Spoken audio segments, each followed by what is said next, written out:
No kid's Jewish education should end at 13. Adjerba offers Ontario high school credits infused with Jewish learning online for teens across the province. Ministry approved, intellectually demanding, Jewishly transformative. Adjerba.ca. Your teen belongs here.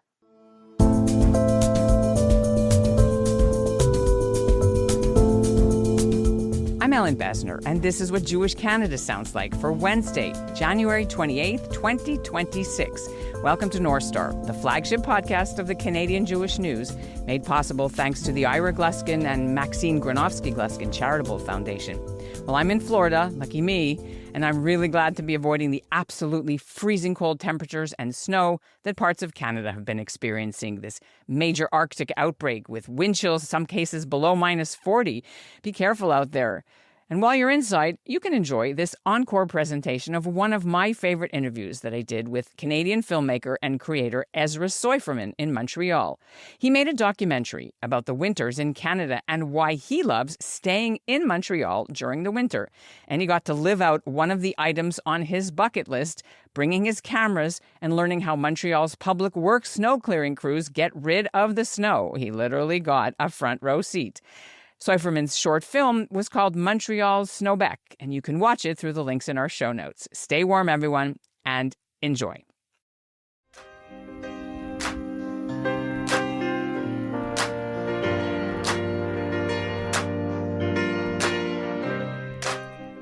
That's the opening music from the new short film called Montreal Snowbec by Ezra Soiferman.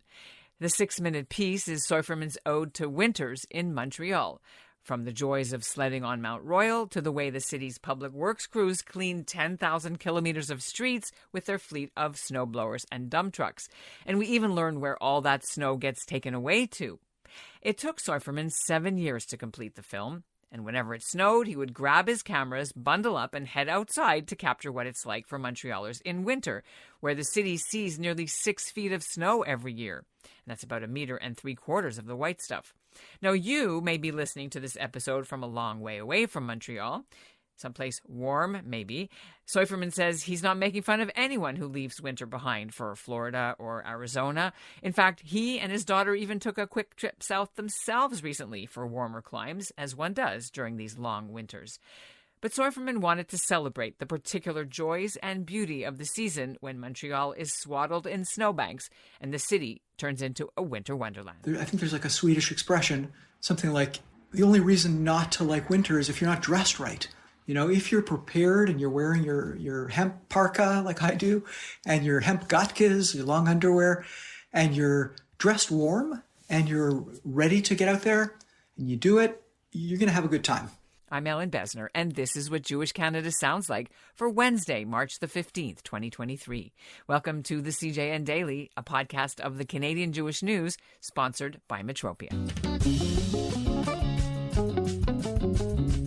Ezra Soiferman's long been at the center of the art scene in Montreal. He ran the film program at the Siegel Centre. He's worked on the Just for Laughs Festival, and some of his earlier films have won acclaim, especially a documentary about the owner of the city's Cosmos restaurant, a Greek greasy spoon. Even as a small child, though, Soiferman has been fascinated by the snowplows of Montreal. He always wanted to drive one. His 5.5-minute film gets to tell that story using just street sounds and music composed by Josh Dolgan, who goes by the stage name So-Called. Coming up, Ezra Soiferman will be here to tell us how his film was made and why there are so many Jewish landmarks in it, right after this message. During World War II, the Nazis began a little-known program of extermination for their own children. In Peter Klanotz's new mystery thriller, The Unwanted, 14-year-old Hannah Ziegler is being driven by her grandfather and her psychiatrist to a euthanasia center. 16-year-old Silke Hartenstein graces the cover of Nazi propaganda magazines. Avi Kreisler is a Munich police detective rounded up for Dachau. And a patrician father hopes his son David McAuliffe will be elected the first Catholic president of the United States. In The Unwanted, in the aftermath of war, revenge brings these 4 people together in ways unimaginable. The Unwanted. Do not skip to the last page. Find it at Amazon and Barnes & Noble. And joining me now from his home in snowy Montreal is Ezra Soiferman. Well, congratulations on your film, Montreal Snowbec. We could also call it Montreal Jewish Snowbec because this is the Canadian Jewish News, and there's lots of Jewish content in the film.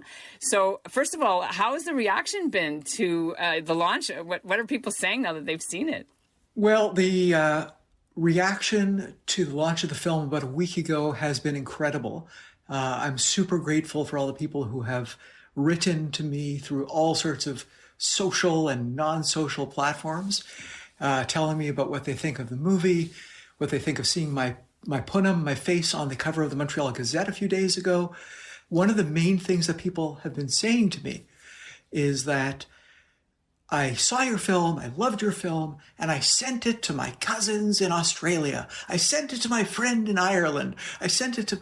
Everyone is sending this out as some type of, I guess, a symbol of Montreal, an explanation or a description of how we do things with snow here in Montreal, how we deal with the snow. And I couldn't be happier because I made this movie for people to see our city, to see a different side of our city than the festivals and the summertime and all the Formula One and whatever, yeah. The terraces and all this stuff.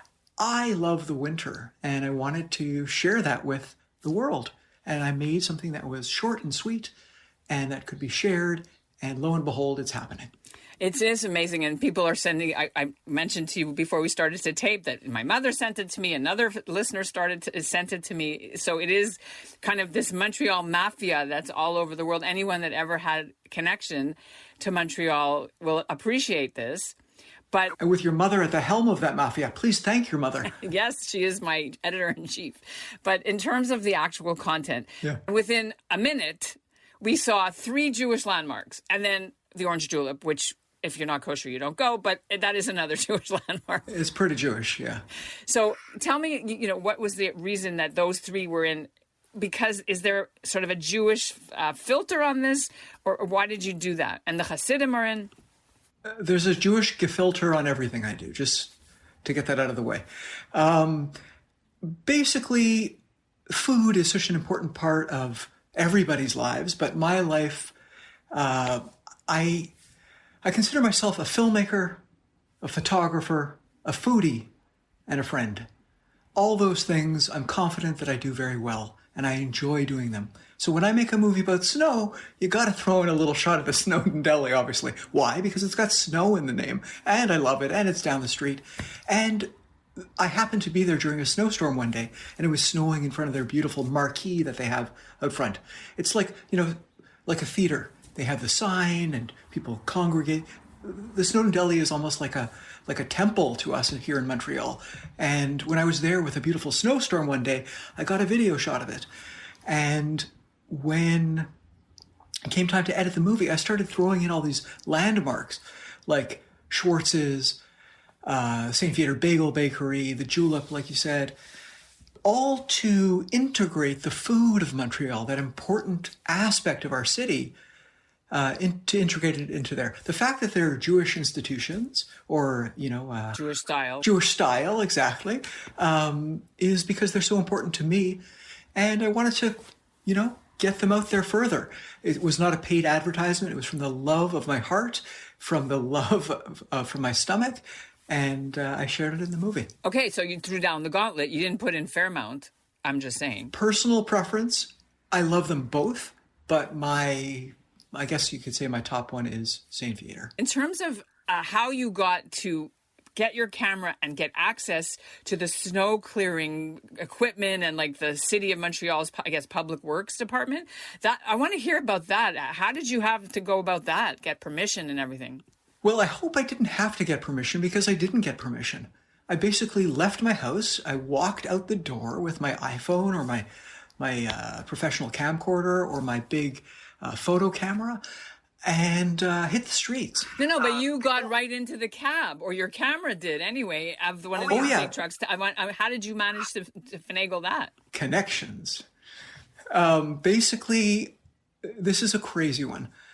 I left my house one day because it was snowing outside and the snow clearing was happening. It's rare. Usually they wait for the snow to stop, and then 2 days later they come and they cart away all the snow. And it takes several days to get the snow off the streets. This time, they were clearing the snow from a storm a couple of days before, but it was also snowing that evening.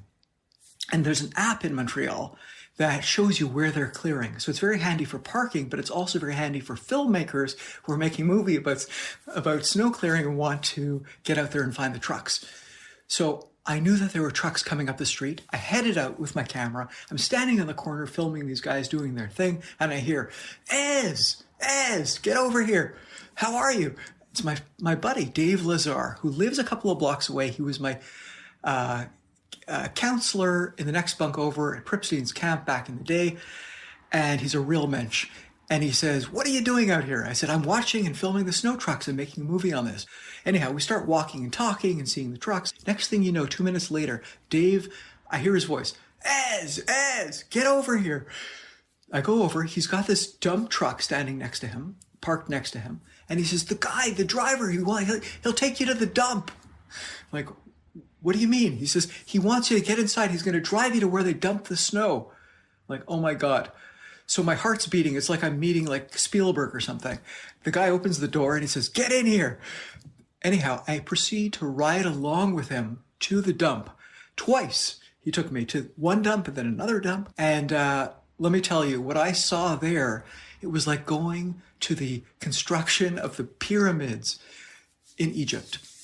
There are these massive, I won't even use the word football field. It's like an airport of snow filled, and they've got these snow blowers that are probably 4 times as strong as the snow blowers out on the streets. And they're launching snow from the dump trucks, launching it up onto these pyramid-like structures. Anyhow, I had that experience. It's all thanks to Dave. And that's it. I put it in the movie. One thing you didn't mention was potholes. And I know Montreal, Côte Saint-Luc Road, some of these places are horrible. Fleet Road. So you didn't put any potholes in. Discuss. That's a very good point. I feel like I've let everybody down. No potholes. I love potholes. Why do I love them? Because I love getting them filled. There's this thing in Montreal. You pick up the phone, you call 311. What happens when you call 311? You wait on the phone for a little while. First, you yell at the thing. They say, dis-moi notre... And you go, Côte des Neiges, NDG. Je pense que vous avez NDG, Côte des Neiges. Ding. And then you wait on the phone. And then someone comes on. You say, bonjour. J'ai un nid de poule que je veux. And you tell them about this pothole. And you report the address and the side of the street and the direction it's in. Lo and behold, I swear, I'm not kidding. Within a few days, it's filled. All because you called it in. Now, the problem is most people don't call it in. So one time I walked Côte Saint-Luc Road between the synagogue there on Marcille and Baskin Robbins, the other kind of synagogue of sweetness. And I counted all the potholes and filled in potholes on that strip of road because it had gotten so bad over about the previous 7-8 years that I said, okay, it's enough about calling in one pothole here or there. This whole strip has to be taken care of. So I did a post on Facebook and I walked.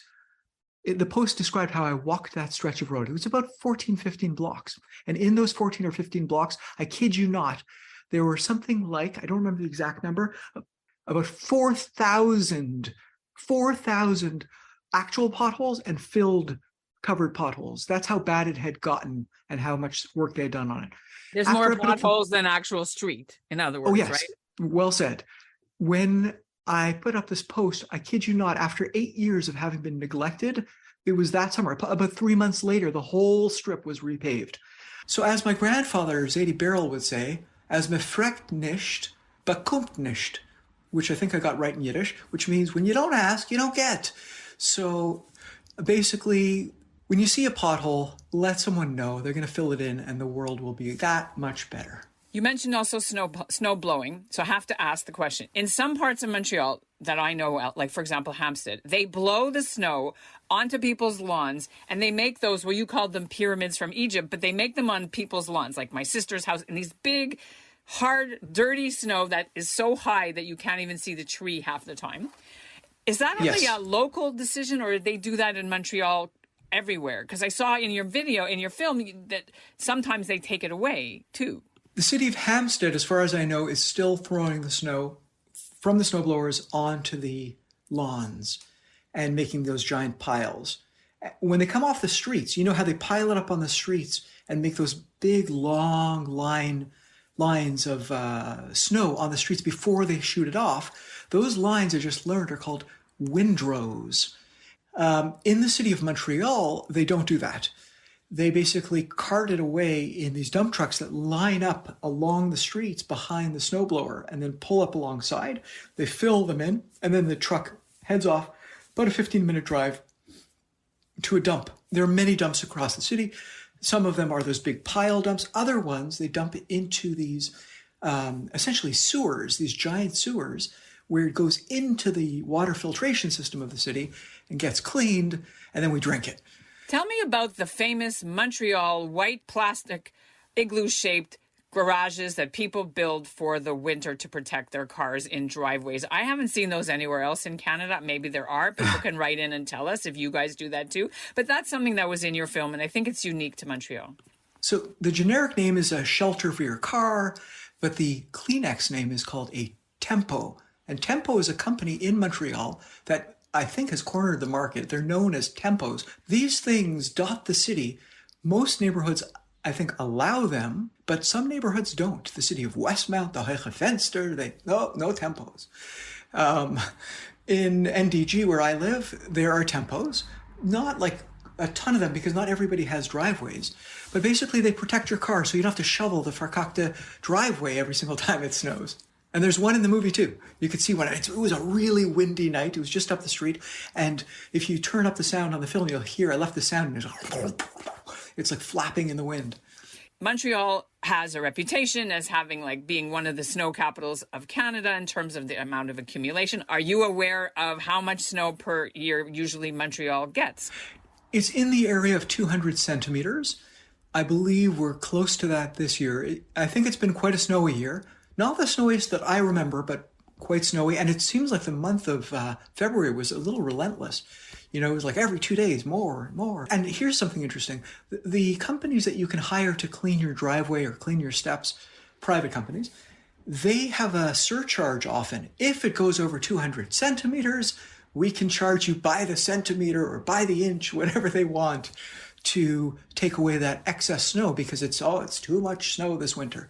Some winters they get away easy because it doesn't snow very much and you've paid them your cash in advance. And other winters it snows so much you're writing them checks up until July. Is there anything particularly noteworthy about Montreal snow that's different in terms of, I don't know, what it feels like or the texture? Oh, it's delicious. You take a little poutine sauce and cheese curds on top of it. It's amazing. No, really. Snowteen. No, because wait. I want to just go with this. Because people in Winnipeg or people where they get tons more snow would probably go, these people in Montreal are making too much of it. Or not. So I want to defend why this film was necessary, right? Anything that takes us Montrealers away from our beautiful springs and summers and our terrasse and our festivals and the beauty of the city and walking around in it, anything that gets in the way of that, it's trouble. We need to make something of it. So maybe that's why we take our snow so seriously, because we actually do. And, some people say, I hate the winter. I'm inside all the time. It's so this, it's that. You're going to get that in every city. Other people get out there. And I like to roll around in it, to play with it, to go for long walks. I like to make movies about it, take pictures of it. I'm a bit of a skier, not too much of a skier, but I love skiing, love skating, outdoors, indoors. So I try to make the most of it. All right. Two more things. First of all, people who grew up in Montreal, as I did, and many of our listeners may have, when you move to another place and they freak out about this much snow, I'm showing my little teeny centimeter, and they close the schools, we always think that they're all snowflakes, because really that's nothing. You should have grown up in Montreal. We knew what snow was, right? It's all that whole thing about, I used to walk to school uphill barefoot, both ways. Do you feel that way too? Yeah, like Toronto's mayor, right? The mayor called in the army in a big snowstorm, remember? And he got pilloried. Sure. I like the way you use the word, you call them, those people who were snowflakes, for not being able to deal with the snow. Very nice invoking of that word, timely. And look, we all deal with the snow differently. It's an emotional connection we have. It's a feeling we have when it starts to snow. Some people freak out.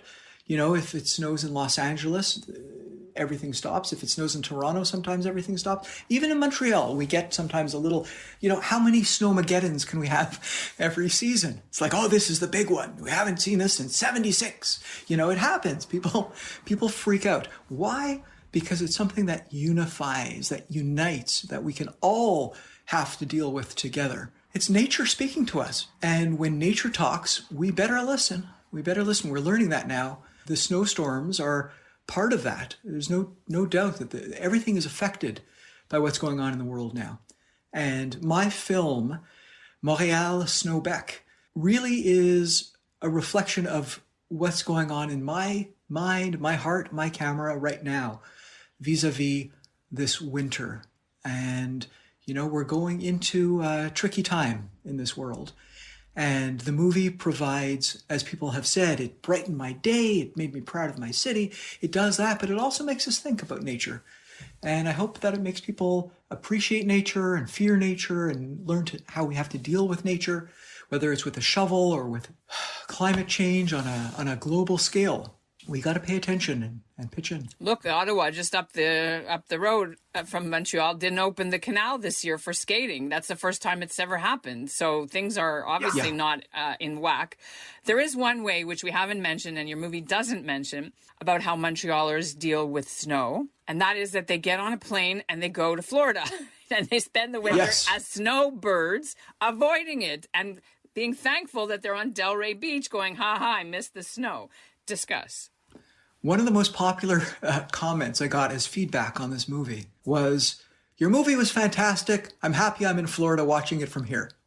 A lot of people said that. I'm in Florida, I'm in California, I'm here, I'm there. Look, I was guilty too. I have a daughter who has a friend who's in California who she hasn't seen in a long time. And I took her out to California for the midwinter break. We spent a few days out there. And it's a machaya. Going to the sun where there's no snow is a beautiful thing. And us Montrealers, we love to do that. However, we come back to the winter and the snowbirds come back. Sometimes they miss a year. It's a pandemic and they have to live through it and see what it's like.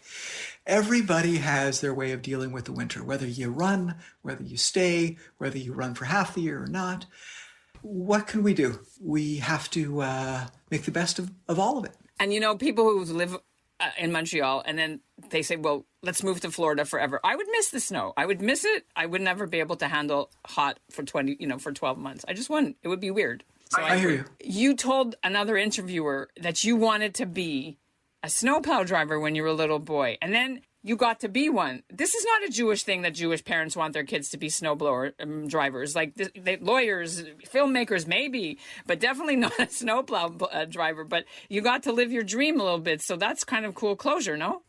I wouldn't say it's closure because it hasn't happened yet. I have not yet driven those sidewalk plows, not the snowblower. That's not for me. Oh, what kind of self-respecting Jew? No, I want to drive a mini tank, the little sidewalk plows that clear the sidewalks. I called them, when I was a little kid, I dubbed them mini tanks. Get over here, the mini tanks. And I would run to the front window and I would press my face up against the frosty glass and I would stare out at these armadas of trucks that would pass in front of the house. And I said, when I grow up, I want to drive one of those mini tanks. So no, it hasn't happened. I ended up making a movie about it instead. But I have a feeling that somehow, some way, I actually just wrote a letter to the company who makes those things. And I said, hey, watch my movie. You guys are in it. Enjoy. Who knows? Maybe they'll say, come out here and try one out. Wouldn't that be fun? So as I said, when I grow up, I would love to drive one of those. And maybe one day I'll have the opportunity to drive one of those things down the street in Montreal. And maybe make a little sequel. That's what I was going to say, Snowbec 2.0, Snowbec 2. Ezra, it's been great having you on the CJN Daily. A delight to talk to you. Congratulations on your new film.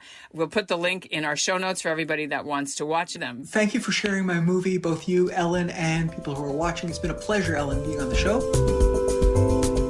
And And that's what Jewish Canada sounded like for this episode of North Star, made possible thanks to Ira Gluskin and Maxine Granovsky-Gluskin's Charitable Foundation. The show is produced by Zachary Judah Kaufman. Our executive producer is Michael Freeman. The editorial director is Alicia Richler, and the theme music is by Brett Higgins. Thanks for listening.